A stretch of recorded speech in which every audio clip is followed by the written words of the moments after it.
We're sitting inside of the Gem Hotel, which is a little boutique hotel on 8th Avenue that the Tribeca Film Festival's press lounge is right next to. And I'm sitting with the directors and the principal subject of one of the most talked about films that has been screened here at Tribeca. It's a film called GONE, it's a film called Gone. And I'd like the two directors, who are also partners in life as well as partners in business, to introduce themselves and talk a little bit about particularly how you discovered this particular story. My name is Gretchen Morning, and this is John Morning. And we first read about Kathy's story in Syracuse, New York. It was published in a local newspaper, and we clipped out the article and got in contact with her.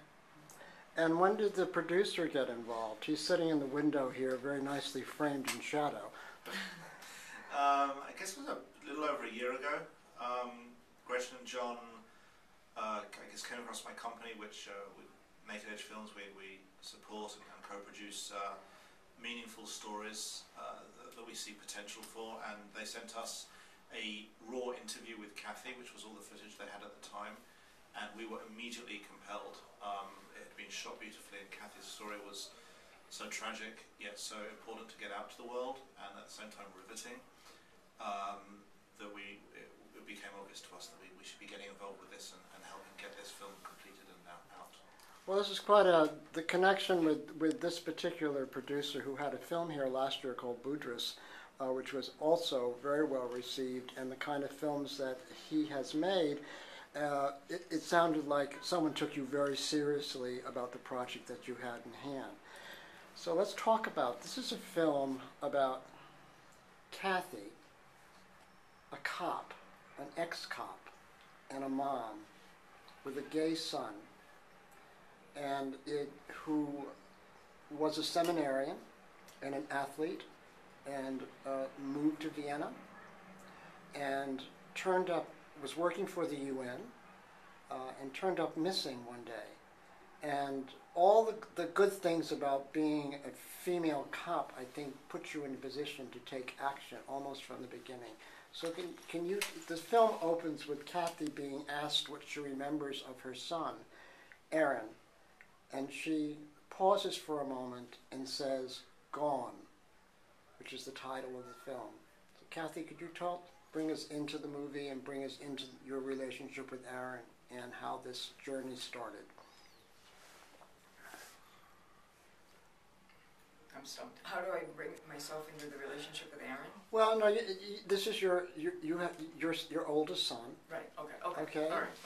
And it's interesting because you're a policewoman in a upstate New York police force, and you have a gay son who you, quite unconventionally, even today, accepted fully and loved for who he was.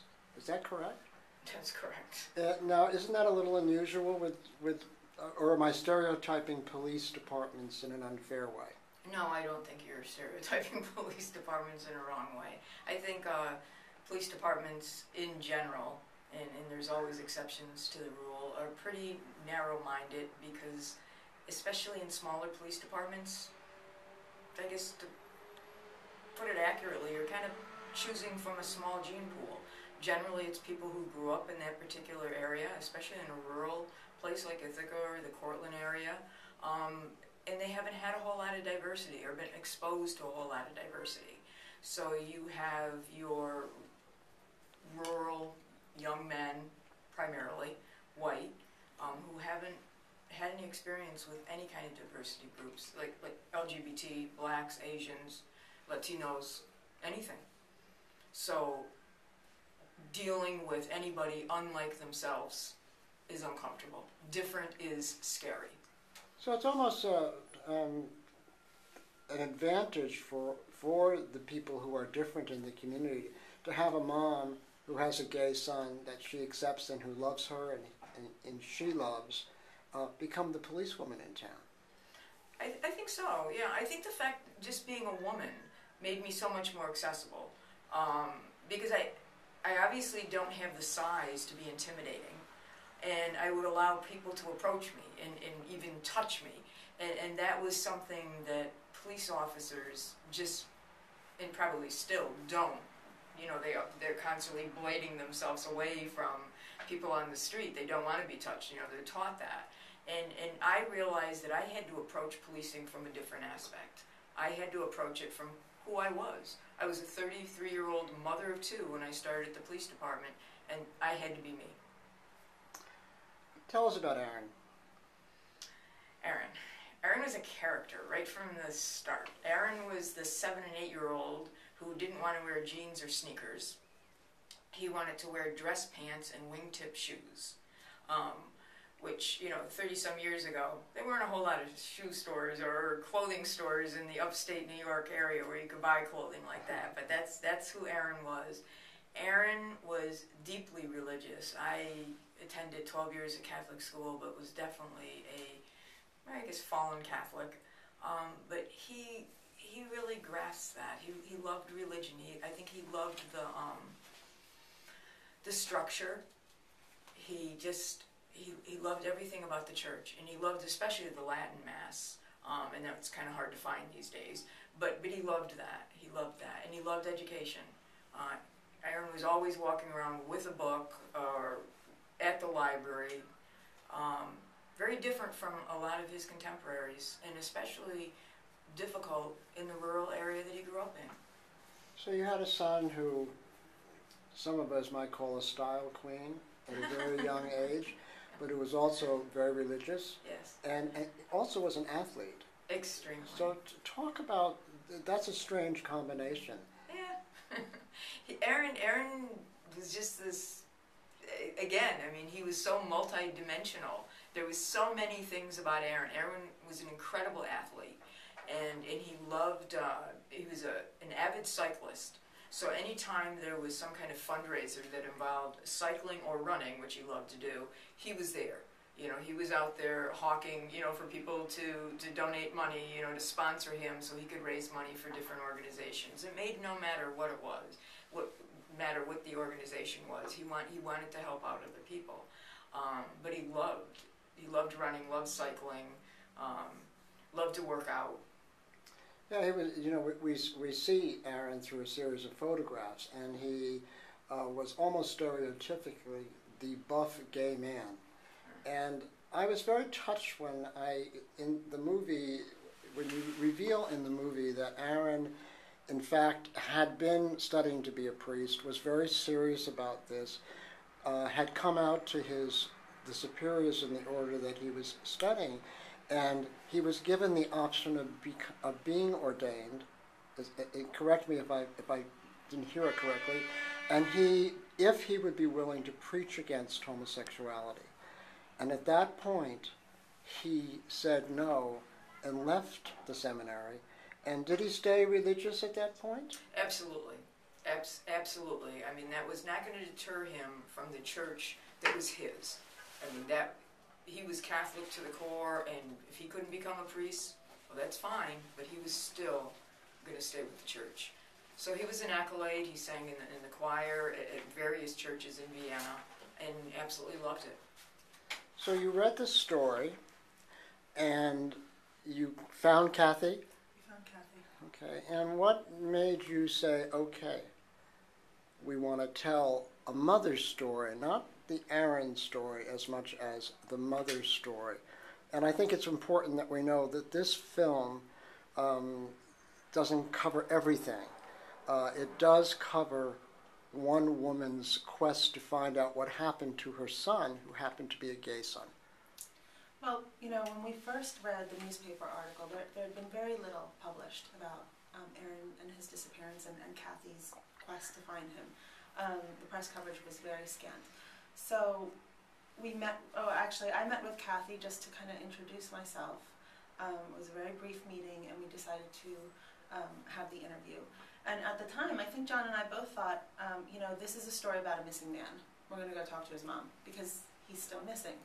And it honestly wasn't until after the interview was over, and after we came home and loaded the footage and started going through these painful hours and hours of interview, that we realized that we didn't have a story about a missing man. We had a story about his mother, and from the moment that he, came home that year to visit, and until she, went to Parliament with the case, that's what the story arc was, and that's the story that we decided to go with. And what about you, the husband here? Here's a story about a gay son. A gay son who was last seen in a gay sauna, a very high-end but a gay sauna. These are the kind of things that polite people don't talk about. Sure. So you had to sort of weave your way through the background of this story while keeping Mom in the foreground of your story. So you just talk a little bit about how you were able to, how you saw that, being truthful to the story, the facts of the story, which could be off-putting to some people, and not sensationalizing them, not exploiting them.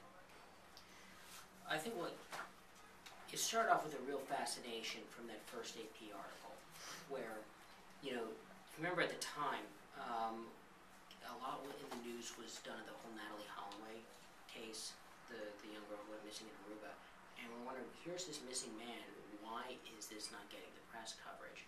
It really was tantalizing for us to get involved and find out what it was all about. And so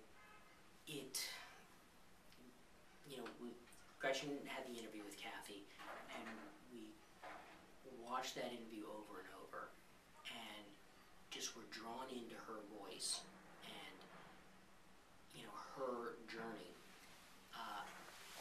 And when we decided that we're going to take this risk and just do her perspective,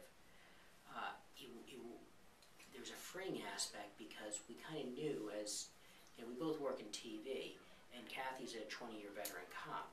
There's no way we're going to do an investigation better than what she could do. So, taking her lead, I think we traversed the material, the facts, and try to do so in a way that was truthful to the actual facts, and still evoked the compassion and the outrage that Kathy felt. To me it struck me that this really is a film about institutionalized homophobia. And we don't talk about that. It's not cool to say those kinds of words. It's not even cool in urban areas like New York to even say the word gay. But the reality is that this still happens in a small town like where Kathy was a cop, and it happens in a large urban European city like Vienna. So Kathy, when you had retired, in fact, you tell us in the film that you were going to go spend maybe 3 months with your son. He invited you to come, and you were stopped working, and he was going to show you Vienna and the Europe that he loved. Right. And 2 weeks before you were to go? He was home in September of 2007 and then disappeared October 29. But when he was home for those 10 days, I put my house on the market, and I was going to try to sell the house, put my items all in storage, and he invited me to live with him for 6 months, and it was going to be an absolute experience of a lifetime.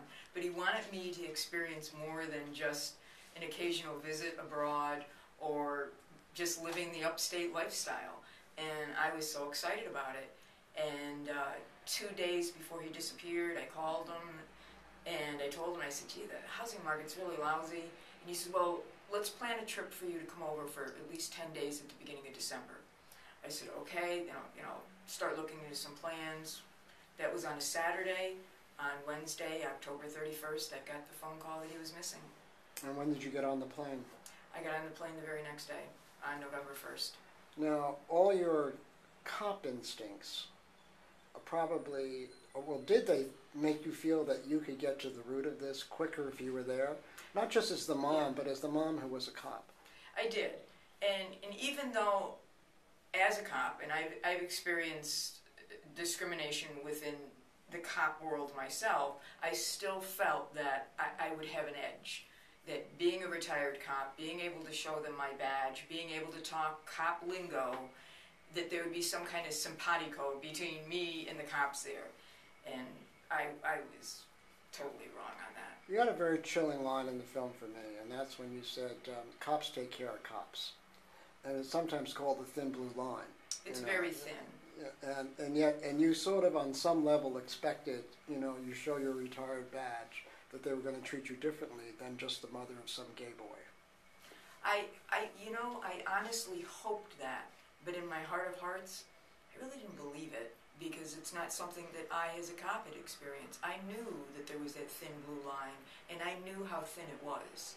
And that thin line does not include LGBT cops. It doesn't include females for the most part. It doesn't include blacks, Asians, Latinos, the whole gamut. That's why it's so thin. But I'd hoped, and I know it's a line that police officers use all the time. And I thought, let me give it a try. I'm going to give them the benefit of the doubt that they are going to treat me like a brother officer. Were you aware that Austria and Vienna had a history of being one of the last places where the Nazi sort of philosophy still had hold? In fact, one of their prime ministers had been a former Nazi. Were you aware of any of that kind of... I wasn't. I am now. But I wasn't. So did the crew, did you guys go with her? When did you decide to follow her? This happened very quickly, and most of the footage that we see is archival, or is it footage that other people shot? Or Well, actually, it was a really interesting production process, because we had this incredible interview, but we really didn't know how to tell the story. I mean, it's always challenging when you have an interview to figure out what you're going to show visually. So, we interviewed Kathy in December of 2008. She had just gotten back from Vienna for the first year to return. And it wasn't until the following October, so nearly 10 months later, that she was returning to Vienna again. This is October 2009, and we had kind of a semblance of a cut, but we didn't have any visuals. It was really like a deposition. So we sent Kathy over with our DV camera, and we thought, well, because we're first-time filmmakers, and we had no budget at that point to follow her. So we sent her over to Vienna with a DV camera, and we basically said, you've told us your story, now show it to us. And we thought, she'd come back and we could use the footage at least as temporary B-roll until we got funding to do a more extensive shoot. And what she came back with was really powerful. It was like a video diary of the events. So that's when Naked Edge, around that time, we incorporated that footage in a very kind of superficial sort of way, just visually. Naked Edge got involved, and the storytelling process from there kind of developed. Well, this is something I didn't know, Kathy, that you actually had camera in hand and were an active participant in shooting the visuals of the film. How did that feel? Was it like a gun? No, I'm asking you like a cop question. That's really good, because that's exactly what it was. I felt so empowered and I felt safe. So I had never thought of the analogy of it being like a gun, but that's what it was, because I felt safe with that camera in my hand. Entitled because you could shoot, and because there was like this safety thing between me and the police that I was taking pictures of, and all the stuff that was going on. Good analogy. I want to go back to you getting off the plane on your first trip, and you're met at the airport by your son's lover. Yes. Had you known about him before? Yes. And now they didn't live together because his partner lived in Switzerland. That's correct. And would come visit, but he had been there the weekend that he disappeared. He returned to Switzerland the morning that Aaron disappeared. Aaron took him to the airport and then went straight to work. Okay. Must have been very hard getting off the plane, the sadness and grief and sort of aggression that you had to find your son and meeting his partner. It was hard in the sense because all the way over, it was again, and there's still great periods of times where everything is very surreal, but it was surreal the flight over, because I kept on expecting Aaron to be at the airport, and I was strangely calm, probably shocked, when I think back at it, but I just remember just kind of sitting there, and just being calm. And it wasn't until I really walked through the customs door and saw Posse there that it hit me that Aaron wasn't there. Mm-hmm. And it was now Friday, and Aaron was last seen Monday, and that's when the panic started swelling inside of me. And you went to his apartment to stay. That's correct. And you hadn't been there before. I had. Right. I'd make 2 visits to visit Okay, Aaron so- at his apartment. Okay. And the upstairs neighbor was a gay man? No, his upstairs neighbor is a straight friend. They had been Umberto? Umberto, yes. And they were great friends. They loved to go bowling and loved movies. Aaron was a movie-holic, and so was Umberto.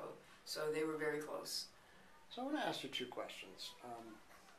Your son is Mr. Gay Austria, or Gay Vienna?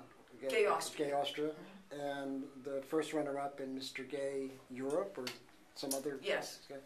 Because he had a very striking physique. Right.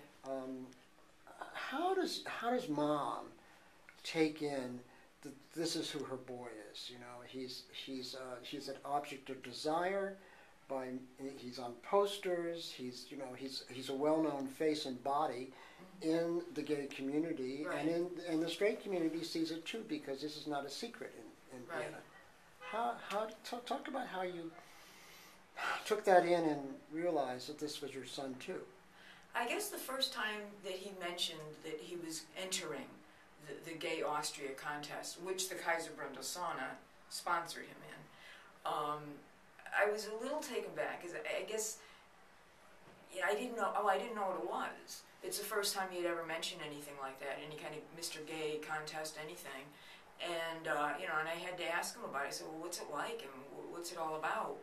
And and he told me, and he says, he said it's a lot like a regular beauty pageant. And they ask questions and things like that. And I'm like, okay. And he said, and they do a swimsuit competition. And I'm like, oh, okay. And when he did it, and then he sent me video of it, and it's so funny because there he is wearing his dress shirt and his dress pants, and the other guys are wearing really tight T-shirts and stuff, and he was still Aaron. And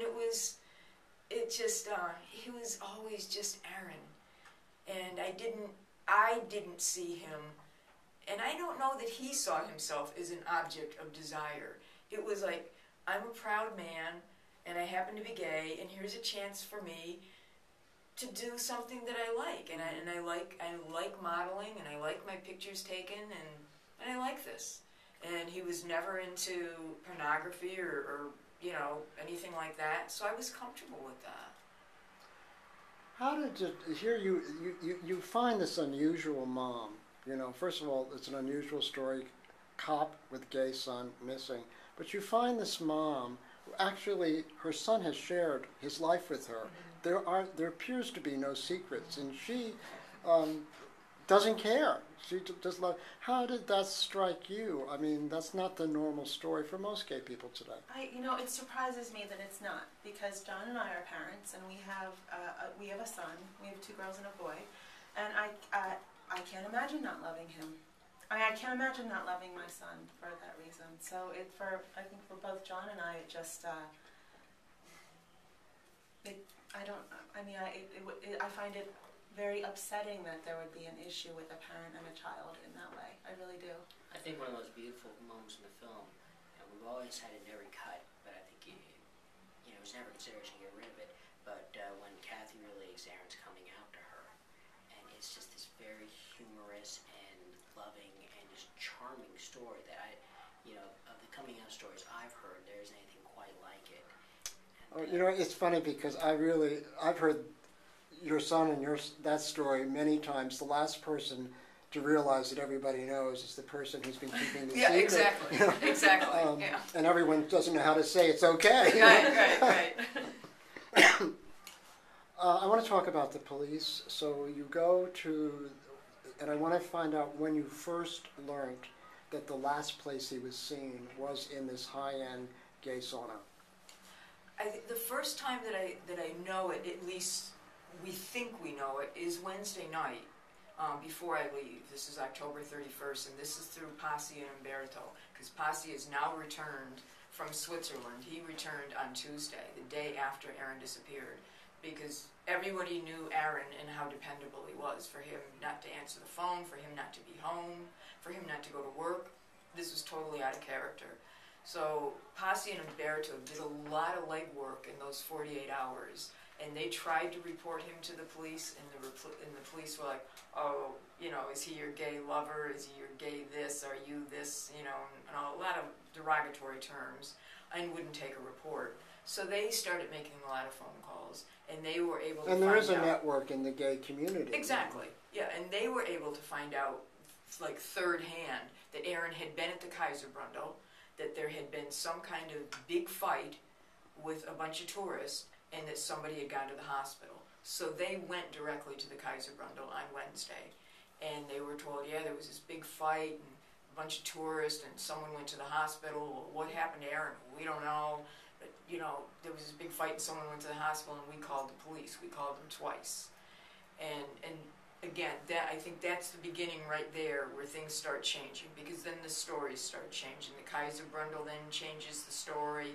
Well, yeah, we called. It didn't happen at 10. It happened earlier. The police say no. The Kaiserbrundel never called them. There was never an ambulance that went there. Nobody. There's a part of the film where someone finally does, who works there or who was there, breaks down and literally falls to the floor where he last saw Aaron, and still will not tell you what went on. That's correct. What did that moment mean to you? Was it like reality? Finally, I know something.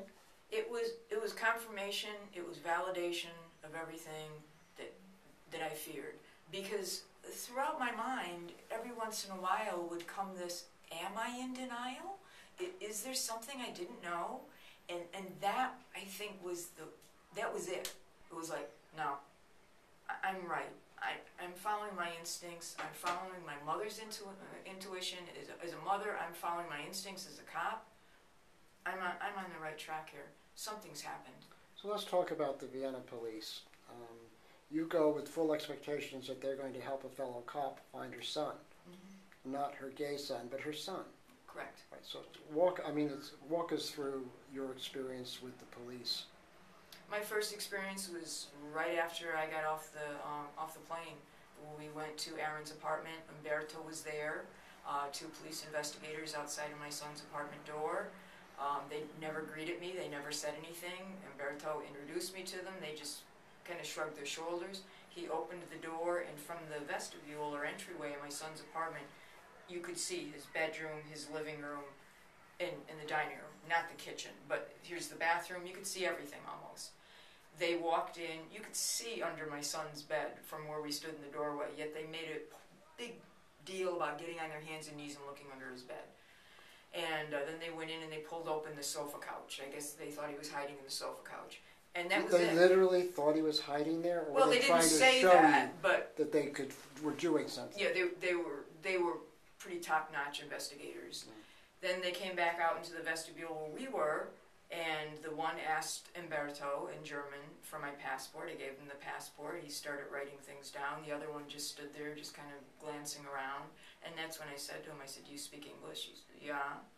I said, "In America, cops help other cops." And he just went, and that was it. Now, do you think this was anti-Americanism, was this homophobia, or just laziness? I think it's a combination. I think homophobia is real high up on the list. I think if you go down a little bit further, it's probably the next one, the second one would be laziness. And then anti-American, just because they're xenophobic. I mean, xenophobia is just on the rise in Austria and several other countries in Europe. So you have this continual frustration with the police department and the investigators, and they give you a series of well, this happened. We dredged the water, the canal. Mm-hmm. We did this. We did that, and then they took it all back. Yeah, they did. Where does that leave you, the mom who's a cop? Where does that leave you? Well, it leaves me frustrated, but it also, again, they validate. They keep on destroying their own stuff and building up my confidence that I'm correct. Because, you know, they tell me they dredge the canal, they have dogs, they put scuba divers in the water, and then they clear, all within a 30-minute time span of a supposed phone call from a fisherman about a bald-headed man that changes into a body, that changes into a scream and a splash, that changes into a scream, to, well, maybe there was a scream in the distance. And, you know, I'm saying to them, I mean, this went on for a year, I'm saying to them, there's no way that you could do all this in 30 minutes. No way that you could even get a team to this canal and suit it up in 30 minutes, let alone dredge, get the boats out, etc., etc. And their pieces started falling apart. A week later, I have a meeting, and again, I'm trying to approach them as a police. I said, can you do the courtesy from one police officer to another and let me be on that boat that's searching the canal for my son? And the lieutenant looked at me and he said, what boat? And I said, well, the investigators told me that there's a boat out there every day looking for my son. We don't have the money to put a boat in the water to look for your son. And it was, again, they'd throw out a story and they'd knock it down by themselves. I didn't have to do a whole lot of knocking down. Now, did you look into what the media in Vienna, how it had been covered, either in the mainstream media, the left-wing media, or the gay media? Had this been a story that you had any awareness of? At what point? When you went back, you at one point did go to Vienna to show, or you No, never did. Everything was okay. Everything was done from remotely. Then let's ask this question of Kathy. Yeah. It's to me, I kept, you know, the way it's really wonderful the way the film unfolds, because I kept being left with questions. I was wondering, you know, I wanted to ask, say, well, what happened here, you know, and We remember from the Q&A. you know, but I think that's a good storytelling. I mean, it really involved me as an audience member, and you know, did the mainstream press ever cover this story? Did the gay press ever cover? He was Mr. Gay, Austria. Did the left-wing press, you know, the Green Party is active in Austria. Was there